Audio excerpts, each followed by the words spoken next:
Shelly here. So I was originally going to have a weekly vlog go up about my writing for book 16 now. But I wasn't feeling up to it, so I was just like, I'm just gonna do a quick video where it's like a get to know me video. So yeah, let's get into it. I'm also sorry if you hear my chair squeak, it's an old chair. But so let's get started. So if you guys do not know, my name is Shelly Kitts. I write the Bugztopia PD Series. This is a middle grade children's chapter book series, ideally for the age range of 9 to 12-year-olds. It's got mystery, detective work, and overarching evil. And as the name of Bugztopia hopefully suggests, bugs. Lots and lots of bugs. And there are 6 books in the book series so far. I do have plans to expand it even more. I just have to wait a little bit until financial means are a little more stable. But so we are going to answer some questions about my personal experiences and how that shaped my books. So yeah, let's get into it.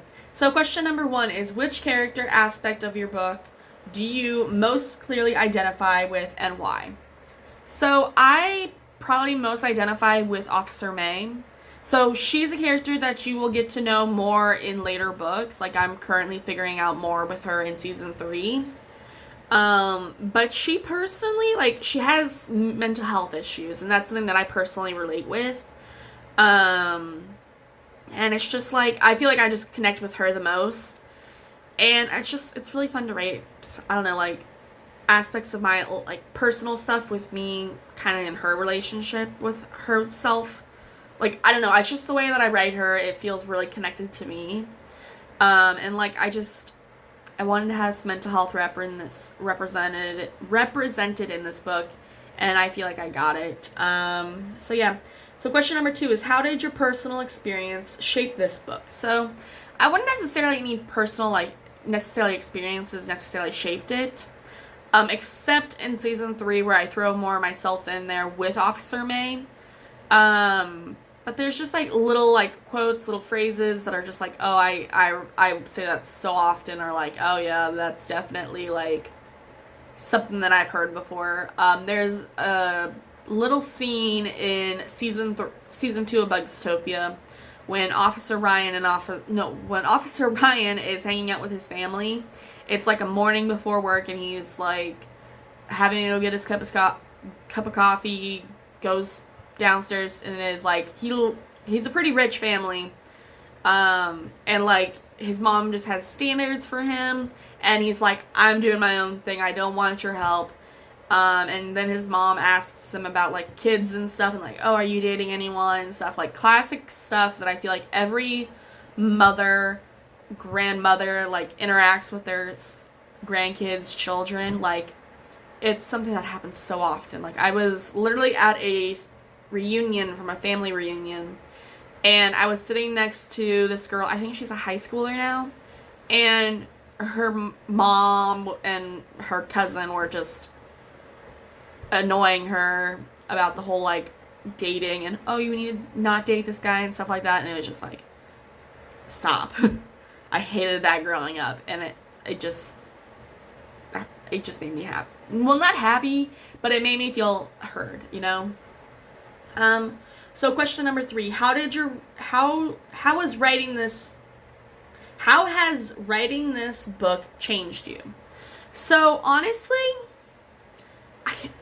I think this, so I wrote this series for my nephew, and honestly, it's just, the bond between me and my nephew, it has always been really strong, just because he, growing up, when I was still in high school, he was born, and he practically lived at my parents' house while I lived there, and, I would sing him to sleep at night, and he would crawl into bed with me in the mornings, you know, that was our relationship. And, it's just, this whole experience of writing this book and, getting his input on the story is just so much fun. I love getting to see his imagination expand. I love the idea of him reading it. It's so much fun. And also, having other people besides just my nephew read the book and talk about it is so exciting. I love it. So question number 4 is, what was your research process like? I don't really have a research process. If I do have research, sometimes I'm like, I need an insect, because it is a bug-inspired world, and I'm like, okay, I Google, like, what kind of insect is deadly? What kind of blah, blah, blah is blah, blah, blah? And, like, I'll do those kind of research, but, like, actual, like, the cases that I do are just ideas that I have. They might not necessarily be police work, but, like, also, like, it's also just stuff for, like, I would think, I don't know, like, silly problems that people would have. Yeah, so that's kind of that. Question number 5 is how long did completing this book from initial concept to publication take you? So, I'm currently not done, but we'll just base it off of book 1. So, book 1, I started writing about 4 years ago. It took me about a month to write the book.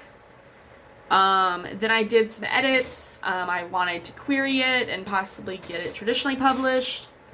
But it eventually came out, so I started writing this in 2021 or 2022, published it in 2023, so probably like 2 to 3 years. But like I said, it's not finished yet. Okay, it's been 2 years. I just re-released it, so it's been 3 years now. Well, now it's been 3 and 4 years. But yeah, I can get it done quicker, but I just have to wait for financial reasons. Like, finances are not best right now. So, yeah. Question number 6. Could you describe the physical space where your book was written? Do you find your writing experience do you find your writing environment enters your prose? I don't understand that question. But basically, my writing room, like, this is my writing environment. Like, my physical space is, I would show you my desk, like, it's just, I have my computer, I have a light, and then I have stuff spread out, and just, this is my room. Like, I specifically only write in this room. If I have, like, ideas and I want to, like, do brainstorming and stuff, I will specifically come back into this room. Like, this room is just my environment that I write in. I don't think necessarily anything in my environment actually comes in through the books. Like, just because, like, I'm an author and that's all I've known, like, it doesn't reflect the same way in a mystery detective series, you know? So, yeah. That question doesn't really apply to me. Question number 7 is, how do you handle feedback and criticism? I really haven't gotten much criticism, but also, like, I feel as if, like, if you like the book and tell me, that's great. And if you dislike it, I will listen to your concerns. And I'll make adjustments if I feel like they are necessary. But also, like, it's also, like, it depends if, like, the feedback is coming all, like, from many people or if it's just one person. Because, like, let's just take the officer, like, the names of the characters. So, like, Officer Francis is Officer Francis, and Officer Renee is Officer Renee. Like, that is their name. Is, like, officer name. And, like, somebody suggested, like, getting rid of the officer, and I'm like, that's not the book. That's not the book at all. Like, the book is Officer Francis and Officer Renee. When they're in personal chats, yes, they can have just Renee or Francis or whatever. But their names are Officer Francis and Officer Renee. It's like, it's kind of how I describe it to, like, whenever you talk to your teachers, like, it's always Mr. or Mr. whatever their name is. And, like, it's just the way I would respect them. Like, even if they were, like, if these were real characters, and, like, if I met an officer and, like, I, like, knew his name or something, or knew his last name, I'd say, officer, last name, officer, first name, like, that's how it would be.